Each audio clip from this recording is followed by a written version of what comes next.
इधर जून 2004 में Sonia civil society के एक्सपर्ट्स के साथ मिलकर नेशनल एडवाइजरी काउंसिल यानी कि एनएसी का गठन कर देती हैं। इस काउंसिल का काम ऐसी नीतियां तैयार करना था जिन्हें बाद में सरकार के सामने लागू करने के लिए पेश किया जा सके। सोनिया गांधी खुद इस काउंसिल की चेयरपर्सन थी। क्योंकि ये पैनल सरकार के बाहर था, इसलिए यूपीए गठबंधन की तरफ से इस पर कोई जवाबदेही भी नहीं थी। हालांकि बीजेपी ने आरोप लगाया कि सोनिया गांधी ने सांसद होते हुए भी एनएसी के अध्यक्ष के तौर पर लाभ का पद संभाल रखा है, इसलिए बीजेपी प्रेसिडेंट के सामने सोनिया को लोकसभा से डिस्क्वालीफाई करने की मांग रखने वाली थी। लेकिन इससे पहले ही सोनिया ने एनएसी की अध्यक्षता और रायबरेली के सांसद दोनों के पद से रिजाइन कर दिया। अपने स्टेटमेंट में सोनिया ने कहा कि इन आरोपों से उन्हें बहुत दुख पहुंचा है, क्योंकि वे पहले ही साफ कर चुकी हैं कि वे राजनीति में निजी फायदे के लिए नहीं आई हैं। उनका प्रण लोगों की सेवा करना और भारत के सेक्युलर आइडिया को बचाना है। हालांकि 2008 में parliamentary joint committee advisory officers को लाभ का पद मानने से इनकार कर देती है, इसलिए सोनिया एक बार फिर NAC 2 की चेयरपर्सन चुनी जाती हैं। वहीं रायबरेली में हुए उपचुनावों में भी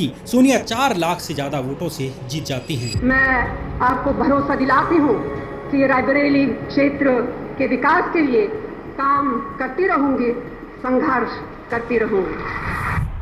सोनिया की अध्यक्षता वाले NAC ने इस देश में सबसे बड़े 4 कानून लाने में इम्पोर्टेंट रोल निभाया। पहला RTI कानून, दूसरा मनरेगा कानून जिसमें एम्प्लॉयमेंट को भारत के आम लोगों का राइट बनाया गया, और तीसरा राइट टू फूड यानी कि नेशनल फूड सिक्योरिटी बिल जिसमें गरीबों को राशन देने का कानून बनाया जाता है। चौथा राइट टू एजुकेशन एक्ट जिसके तहत स्कूली बच्चों को मुफ्त शिक्षा देने को कानून बनाया जाता है। इसी दौरान सोनिया गांधी पॉलिटिक्स में महिलाओं का रिप्रेजेंटेशन बढ़ाने के लिए विमेन रिजर्वेशन बिल को भी पास करवाने की कोशिश करती हैं। 2008 में ये बिल राज्यसभा में पास भी हो जाता है। हालांकि ये बिल लोकसभा में पास नहीं हो पाता, क्योंकि कांग्रेस के पास लोकसभा में पूर्ण बहुमत नहीं था। एक बार फिर देश में 2009 के लोकसभा चुनाव होते हैं। इस चुनाव में भाजपा का नेतृत्व आडवाणी कर रहे थे।